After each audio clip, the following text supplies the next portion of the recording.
you can go and get that time and that headspace into things that are really going to change your business. And I think it was a key for growing my business without growing my stress. Because a lot of founders, they grow the business by doing more, and they're exhausted, because at the end of their hard day, they even have to do their wash or their shopping list or, so all this stuff, and it can be exhausting. And then if you have kids, that's even worse. So that's 100%. Yeah. So for me, a game-changing thing. Hello, my name is Alina and I'm a founder of Retalent. And on my channel today, I would like to interview my husband and one of my favorite clients, Matteo. His company hired with me from the very beginning. That's how I created my agency, and I started with it because he asked me to hire in Ukraine, and I just decided I'm gonna go for it. Yeah, and today I would like to talk about executive assistant role and how it helps you to in your business, how to help you to create more productivity in your life and be more efficient. So at the beginning, when somebody suggested I hire executive assistant, I was like, executive assistant, what am I gonna have them to do? It's like a person full time. And then it's this was a business partner of mine in one other company that I have.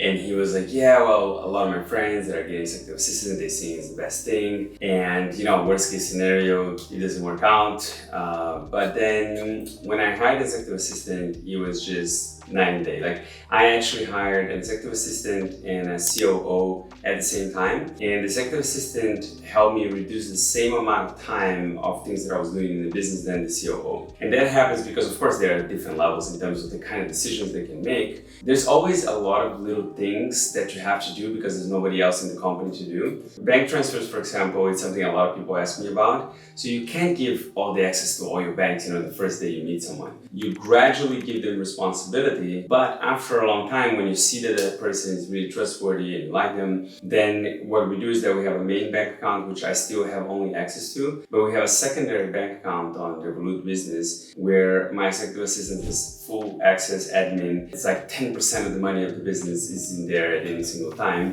And then she can do a lot of little payments that are needed, transfers, suppliers, bills, managing my email, managing subscriptions, managing sharing passwords. So we have all these softwares nowadays that we use, Zoom accounts and all that. And so what I do is that I have, for my own passwords, I have one password. And for the passwords that I want to share with the team, I have LastPass. And then she can manage the sharing of the accesses of different softwares that are needed through LastPass with other team members. She has then even more complexity, so she manages my calendar, meetings. I do have those meeting links that people can book with me, but because I do time blocking, so I block the stuff that I need to do on my calendar, it's sometimes difficult to find a time with me, and especially, for example, if I want to meet with people from the US, it's a different time zone, and so she might be on those emails trying to figure out times to meet with people that I need to meet.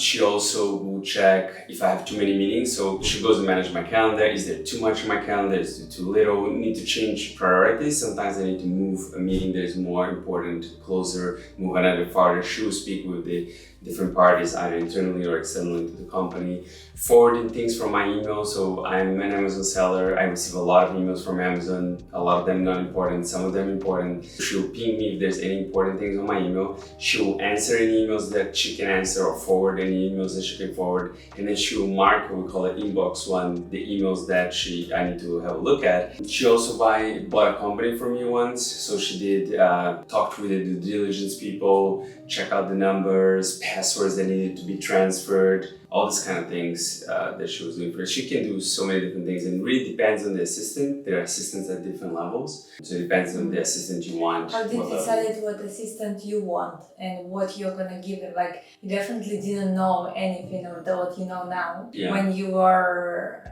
hired first time, your assistant, you were like, who's an assistant even, So at the time, I was a little bit cheap with the salary because I didn't know exactly what I wanted to give them and what kind of things they could do for me. As this assistant moved into the business, because she was really, really skilled, she could do so many things that says, okay, the business has grown and needs a project manager. So she took some courses and she became now a project manager inside the business. And then when we looked for an assistant again, we started at a bit higher level. We wanted somebody with more experience because I realized I wanted somebody that could manage my schedule very efficiently. We run now, my day is very efficient, my business works very efficiently, so I need someone that can really know how to prioritize, organized, know what's most important, when should she ask my opinion on what to do about something, when she should just go ahead and do it. So she needs to kind of understand my priorities, understand what's important or not, what is risky or not risky, and what she can take decisions on without me and with me. And also she often holds the communication from the team to me. So if I'm on vacation, for example, sometimes the team thinks, oh, I should ask that to Matteo. And then instead of going to me directly, they have to come through her. And she's like, oh no, actually I have that answer, or somebody else has that answer, or no, I don't think this is important enough. Can this wait until after he's finished his vacation?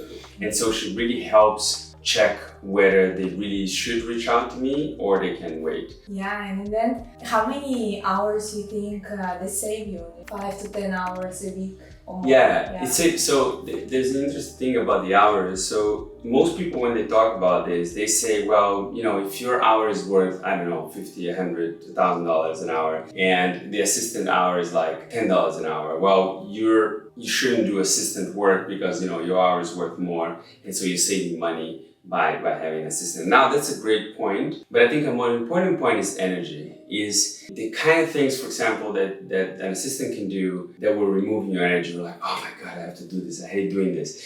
And when this person can take it from you, and often this person enjoys doing that, and for them is not a drag to do this, but for you it is. And then they can do something that they enjoy, so they're gonna do it better. And you can stop doing something you don't enjoy, so you have more energy for the things that matter. I would say at the time, I saved about 10 hours a week from having an assistant, 40 hours a week. Now it's harder to calculate because I also have a personal assistant, and that has also been great. You know, Amazon packages, returns, going to buy fix clothes here, there, dry cleaning if it's needed, and organizing trips also. You know, when you buy things, I bought an Airbnb, I bought the wrong dates, and so like the assistant has to like look at the dates. Usually they book it, but sometimes if I book, they go and check it. So there's often things in your head that are preventing you from spending, like it takes, for example, even if we have a cleaning lady that does our wash and dries and puts it back into the closet, it's not a lot of time. It's about probably 45 minutes every wash, maybe 1 hour every week. But it's 1 hour that I don't like, and it's 1 hour that I can put on either reading a book or sometimes spending time with the family or doing something that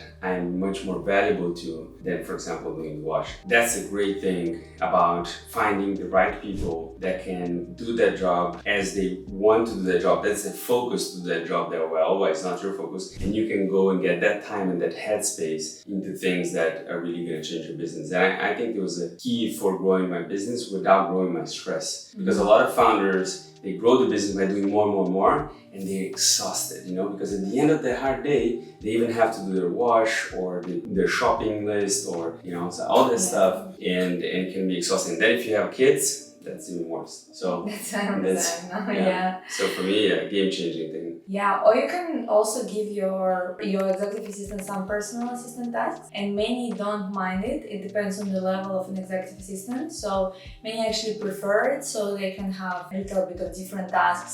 Sometimes it's fun, like to find the kindergarten for your kid and stuff like that. And sometimes it's more business and organization of the company and things like that. But yeah, also one more question I wanted to ask you. For example, imagine a person who wants to hire an executive assistant for first time. Where would you recommend them to go to find it? Like what? If not with me, for example. But so, I mean, which countries is best?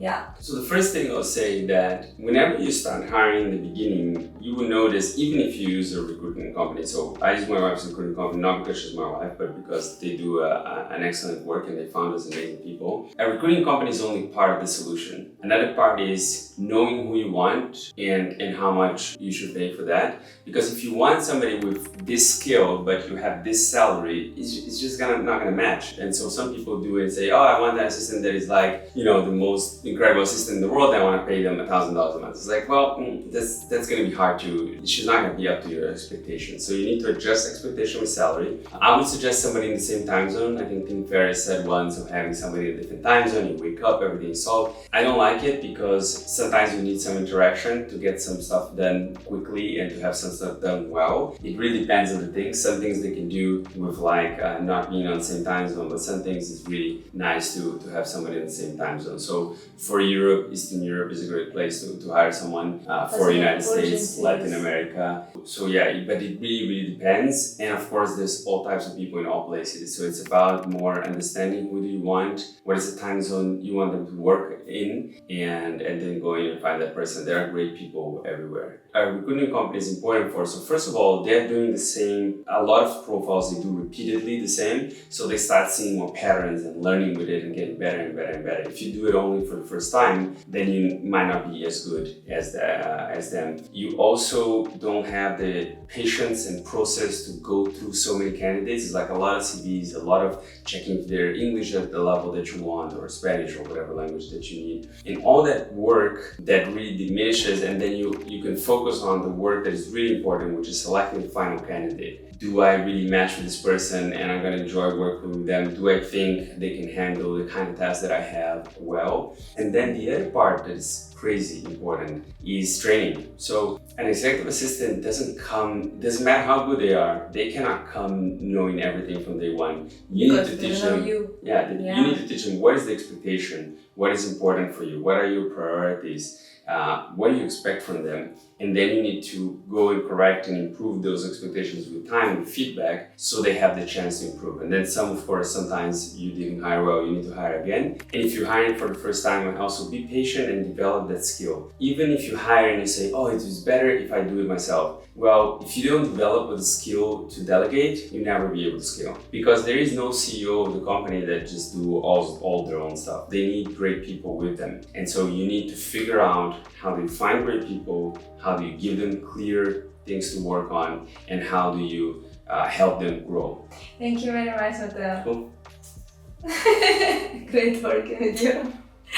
Now I just want to say that I love the quote of Cameron Herald, if you don't have an executive assistant, you are one. This summer we went to a conference and we met him there, and he basically had a presentation. I absolutely loved it because having an executive assistant affected our lives a lot. Just affected the mindset completely. So I think it was a great decision to hire for us. We did it about 3 years ago, I think, the first time. And I think besides in this presentation, you recommended your service as well, which was cool. But I think also what we started understanding is executive assistant helped that, but many others, that you need to find great people that the thing that you want them to do is what they would love doing. You can't just, I think it's not the best to just get somebody who's like, oh yeah, I can be an executive assistant. It's more saying like, yeah, I really like to organize things. I like to be efficient. I like to help, the CEO to achieve the goals. I like to help the company. I like to be useful. And so that is, I think, very important. And then we took that principle to other things. So we have like a nanny that also cares about her kid and his development and everything. And she's also a personal assistant, so she helps us and she likes to learn with us, how do we make our life more efficient, how do we progress. Then we have a cleaning lady that is amazing, and she comes and organizes the house and she has a list of things that she does each day. And then of course team members in many different areas which end up being better at what they have to do than we are. At the beginning it was very difficult to do that. One, because of better you want someone to be already before they join you, the higher the salary. Like if not, you have to develop them. So at the beginning I was hiring people and developing them. And then later I started hiring people that were already developed in those areas. But I think it's a game changer. And even when people say, software companies are great because it's code and code is not people. Well, code is written by people. So there is nothing in businesses that is not done by people. You could have less people per size of your business, but it's always done by people. And so it's all about finding the right people that are fit for that job and that company culture and want to grow and go on this voyage with you. And lastly, I think to treat them also how they want to be treated, because from your cleaning lady to a COO, everybody is a person that has dreams and aspirations and wants to grow, or not. Some people want to be relaxed, and so you have to understand what do they want and how do you give it to them, because your capacity to give people what they want, either as customers or as employees, will be your capacity of growth. And don't think that because you don't like something, there's not somebody out there that would love doing that. Hire for value and not for cost. Hire for value, but that's another video we are going to record later. So thank you very much for watching this video, and I hope you found it helpful. And please write in the comment if you are already having an executive assistant and maybe want to change, or what struggles you have. Thank you. Thank you.